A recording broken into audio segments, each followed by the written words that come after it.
Vote যত এগিয়ে আসছে ততই বিভিন্ন এলাকা থেকে সামনে আসছে জন অভিযোগ। আগরতলা রঞ্জিতনগর এলাকার রাস্তা, ড্রেন ও মৌলিক পরিকাঠামোর উন্নয়ন না হওয়ার অভিযোগ তুলেছেন স্থানীয় বাসিন্দারা।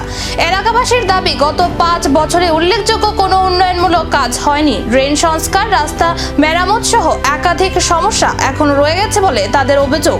স্থানীয়দের বক্তব্য, বর্ষার সময় জল জমে দুর্ভোগ আরও বাড়ে। একাধিকবার সংশ্লিষ্ট কর্তৃপক্ষের কাছে বিষয়টি জানানো হলেও স্থায়ী সমাধান মেলেনি বলে দাবি করছেন তারা। এদিকে 14 নম্বর ওয়ার্ডের কর্পোরেটর স্নিগ্ধা দাস জানান, এলাকার কিছু উন্নয়নমূলক কাজ এখনো বাকি রয়েছে। তিনি বলেন, সমস্যাগুলোর সমাধানে প্রয়োজনীয় উদ্যোগ নেওয়া হচ্ছে। এখন এলাকাবাসীর নজর প্রশাসনের পরবর্তী পদক্ষেপের দিকে। উন্নয়নের দাবিতে তাদের প্রত্যাশা, দ্রুত সমস্যার সমাধান হবে।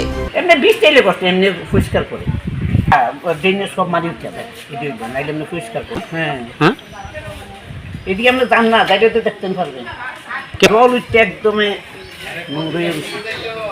ওই বুলার মা তোমরা এদিকে যাও। অভিযোগের জবাব কি? উন্নয়নের দাবিতে এবার কি পদক্ষেপ নেবে প্রশাসন? সেদিকেই এখন নজর।